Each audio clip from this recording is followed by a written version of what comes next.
Good morning to all. I am Dr. Prabhakar Shukla. My YouTube channel name is Dr. Prabhakar Shukla Mathematics Classes. Today we discuss some important topics of probability of class 12th.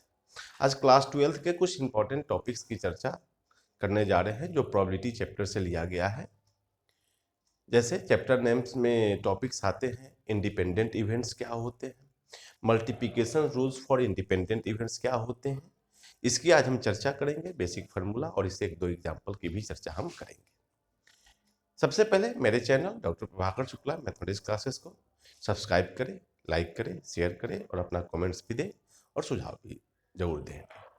आपको simple method से आपको हम समझाने की कोशिश कर रहे हैं, देखें, समझें और मैथमेटिक्स का आनंद उठाएं। तो टॉपिक्स क्या है, जैसा कि पिछले वीडियो में हम लोग बेसिक चर्चा कर चुके हैं प्रोबेबिलिटी के बारे में। प्रोबेबिलिटी ऑफ ई क्या होता है, number of E by number of S होते हैं। अब उसी में टॉपिक्स बाई टॉपिक्स हम आ रहे हैं। पहला टॉपिक्स है मेरा इंडिपेंडेंट इवेंट्स। इंडिपेंडेंट मतलब होता है स्वतंत्र। Two events E1 and E2 are said to be independent if the occurrence of one does not depend upon the occurrence of other। लेकिन दो इवेंट है, एक का ऑकरेंस अगर दूसरे के ऑकरेंस पर डिपेंड नहीं करता हो अदर, तो उसी को हम लोग क्या कहते हैं, इंडिपेंडेंट इवेंट्स कहते हैं। क्या कहें, two events E1 E2 are said to be independent if the occurrence of one does not depend upon the occurrence of the other. एक दूसरे पर डिपेंड नहीं करता है। इसी में कहता है if the two events are not independent then they are said to be dependent.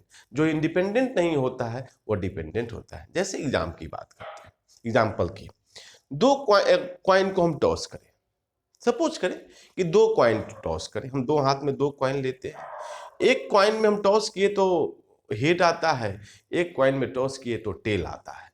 तो इसका जो इवेंट है वो हेड आया, इसका इवेंट है, दोनों एक दूसरे पर डिपेंड नहीं करता है, तो इसमें हेड भी आ सकता है, टेल भी आ सकता है, दोनों क्या है, अलग अलग है। तो कहने का मतलब occurrence of first does not depend on the occurrence of second, so it is said to be an independent events. तो ऐसे ही को हम लोग इंडिपेंडेंट इवेंट्स कहते हैं, एग्जाम्पल के तरह। अब इसी में कुछ मल्टीप्लिकेशन रूल्स होते हैं। मल्टीप्लिकेशन रूल कहने का मतलब है कि independent, if E1 and E2 are independent events then probability of E1 and E2, and के लिए इंटरसेक्शन का प्रयोग किया जाता है और के लिए यूनियन का, तो probability of E1 into probability of E2। E1 intersection E2 not मतलब not occurrence equal to probability of E1 cross probability of E2 not. Probability of E1 not intersection E2 के लिए probability of E1 not into probability of E2 and probability of E1 not intersection E2 not, that means क्या हुआ, probability of E1 not into probability of E2 not। अब यहाँ पे E1 not और E2 not क्या होते हैं, तो हमने पढ़ा था कि probability of E plus probability of E not equal to 1। Occurrence और नॉट ऑकरेंस के प्रोबेबिलिटी का सम ऑलवेज 1 के बराबर होता है। उसी प्रकार probability of E1 plus probability of E1 not equal to 1 and probability of E2 plus probability of E2 not equal to 1। इसमें कुछ म्यूचुअली एक्सक्लूसिव एंड एग्जॉस्टिव की चर्चा है। Two events are said to be mutually exclusive if their intersection is 5। इससे related इसमें हम लोग question की चर्चा करते हैं। हम क्वेश्चन के जुड़े बता करके फिर हम आगे बढ़ते हैं, देखते हैं क्वेश्चन क्या होता है। क्या आपके लिए इंपॉर्टेंट है, एक एक करके सारे टॉपिक्स की चर्चा हम एक एक वीडियो के थ्रू देंगे और इसे हम लोग समझने की कोशिश भी जरूर करेंगे, एग्जाम्पल के थ्रू भी समझेंगे और देखेंगे। अब जैसे एक एग्जाम्पल हम लेते हैं और एग्जाम्पल लेकर के फिर समझते हैं। जैसे एक एग्जाम्पल है कि late E1 and E2 be events such that probability of E1 equal to 0.3, probability of E1 union E2 equal to 0.4 and probability of E2 equal to X. तो find the value of X such that क्या है कि पहला कहता है कि E1 and E2 are mutually exclusive. और दूसरा कहता है कि E1 and E2 are independent.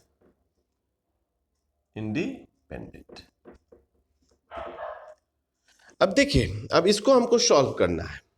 अब दोनों मेथड से हमको x का मान निकालना है। अब देखेंगे सॉल्यूशन की बात। पहले क्वेश्चन समझें। E1 and E2 be events such that probability of E1 equal to 0.3, probability of E1 union E2 equal to 0.4 and probability of E2 equal to x दिया हुआ है। Find the value of x such that पहला कहता है E1 E2 are mutually exclusive और दूसरा कहता है इंडिपेंडेंट। तो दोनों तरीका से हमको x का वैल्यू निकालना है। अब देखिए सॉल्यूशन में। सॉल्यूशन फर्स्ट गिवन क्या है कि E1 and E2 are mutually exclusive कहता है।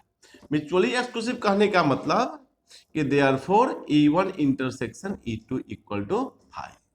तो देयरफॉर क्या हो जाएगा, probability of E1 intersection E2 equal to 0। 5 मतलब होता है null set, a set having no elements at all. आज इसका कार्डिनल नंबर क्या हो जाएगा, 0।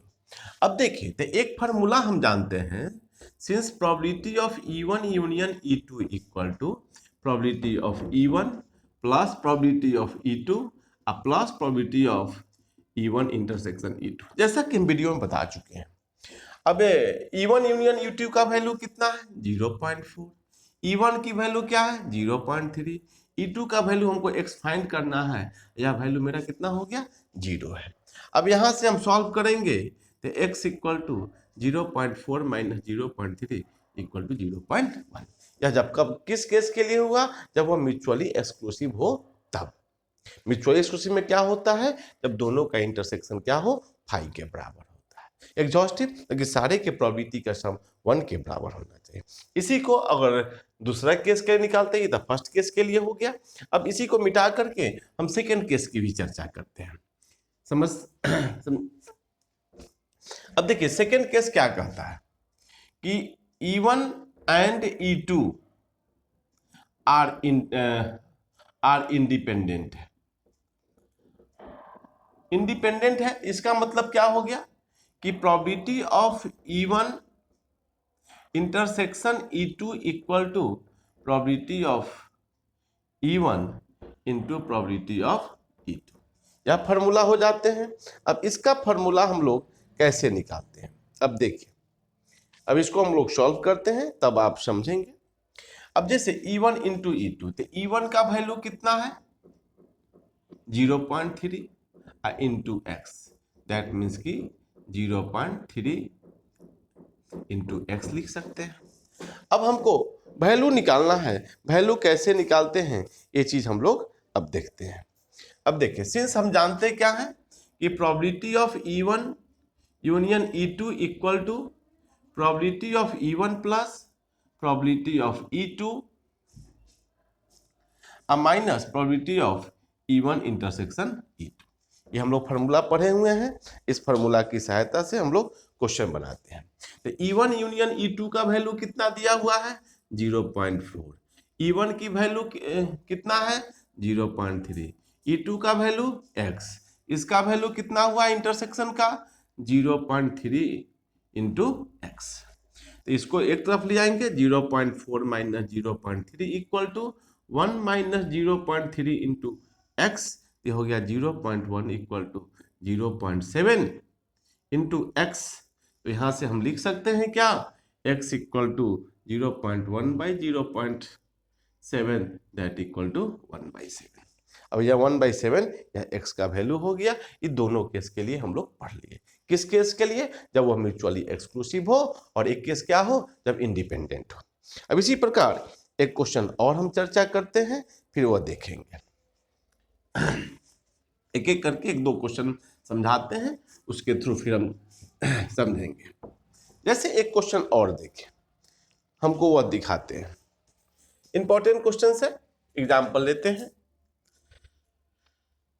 कि जैसे एक coin is tossed thrice, thrice का मतलब 3 बार होता है। Let the event E be the first throw results in a head, मतलब फर्स्ट में हेड को रिप्रेजेंट करता है and the event F be the last throw results in a is tail, last वाला को टेल कहता है। Find whether the events E and F are independent, हमको दिखाना है कि इंडिपेंडेंट है या नहीं है। तो पहले क्वेश्चन समझना है और फिर उसके बाद हमको फॉलो करना है। पहले कहता है एक क्वाइन इज टॉस थ्राइस, हम स्टेप बाय स्टेप आते हैं। 3 बार टॉस करता है तो सैंपल स्पेस 8 होते हैं। अब देखिए हम स्टेप बाय स्टेप लेते हैं solution.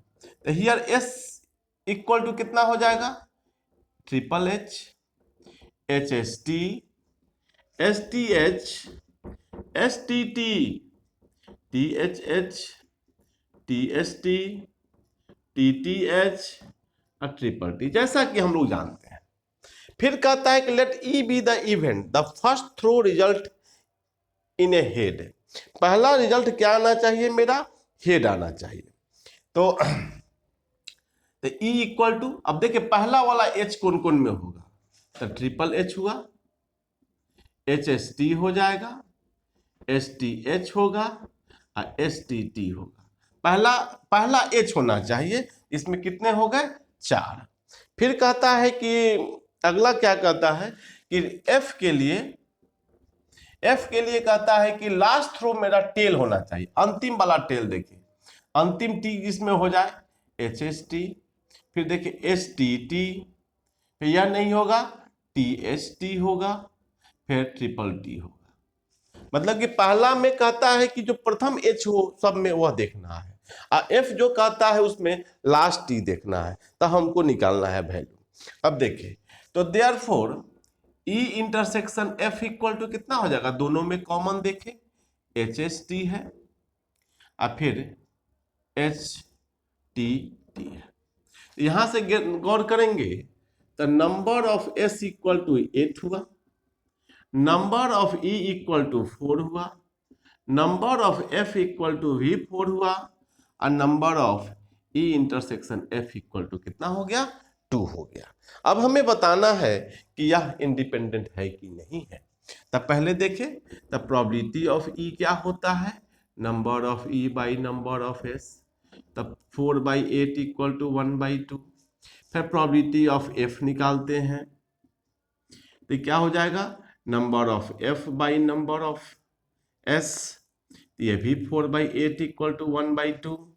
And probability of E intersection F equal to क्या हो जाएगा, number of E intersection F by number of S, 2/8 equal to 1/4। अब हमको वेरीफाई करना है कि इंडिपेंडेंट इवेंट्स है कि नहीं है। तो फॉर इंडिपेंडेंट